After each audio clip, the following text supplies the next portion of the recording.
রাজবাড়ীতে তেল পাম্পগুলোতে তেলের তীব্র সংকট দেখা দিয়েছে গত কয়েক সপ্তাহ ধরেই।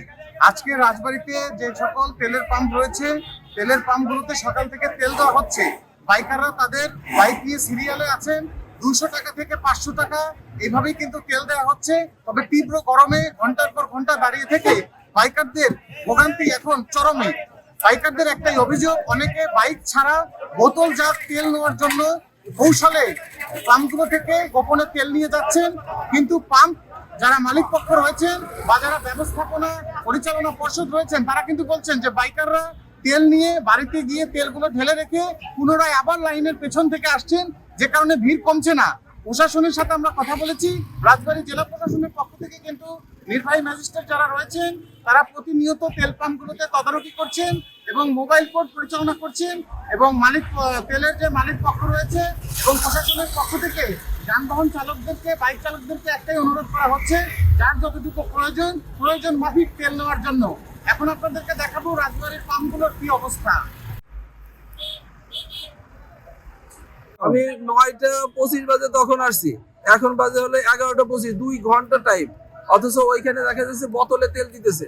আমরা রোদে দাঁড়ায় কষ্ট করতেছি, আমাদের অসুস্থ রোগী রয়েছে হসপিটালে, অথচ ওইখানে এদের তেল টাঙ্কি ভরা রয়েছে হয়তো বা তারা এখন বোতলে নিয়ে এসে তেল নিচ্ছে, যে আমরা হয়রানির শিকার হচ্ছি। আর ওইখানে দেখা যাচ্ছে যে ওই পাম্পের ওইখানে ছাড়া মোটরসাইকেল ছাড়াও লোকজন দাঁড়ায় আছে। ওইখানে অত লোক থাকার তো দরকার নেই, যারা তেল নিবে শুধু বাইক ওইখানে নিয়ে গেলে তেল নিয়ে নিতে পারতেছে, কিন্তু ওইখানে জটলা থাকার কারণে মানুষের ভোগান্তি আরো বেশি সৃষ্টি হচ্ছে। খুবই জরাজীর্ণ অবস্থা, এখানে তেল নেই, তা আমরা 2 থেকে 3 ঘন্টা লাইনে দাঁড়ায় আছি, আরো প্রধান না জানি কত সময় লাগবে। 2 ঘন্টা সকাল থেকে দাঁড়ায় আছি, বোতল নিয়ে যাইতেছে ভাই।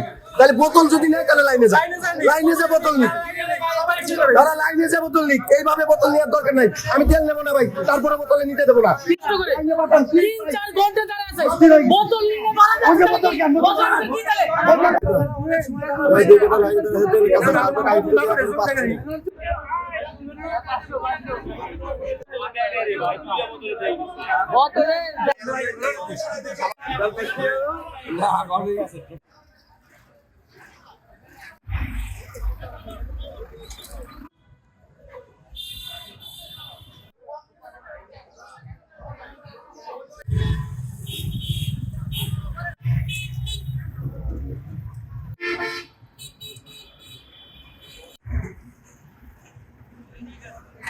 নাম মোহাম্মদ হাফিজুল ইসলাম মিলন, রাজবাড়ী ফিলিং স্টেশন কেশিয়ার।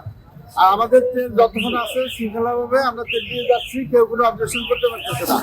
আর যখন শেষ হয়ে যাবে তখন আর দিতে পারবো না। অতি দ্রুত রাজবাড়ী জেলার তেল পাম্পগুলোতে পর্যাপ্ত পরিমাণ তেল আসবে, মিটবে চালকদের যানবাহনের চাহিদা।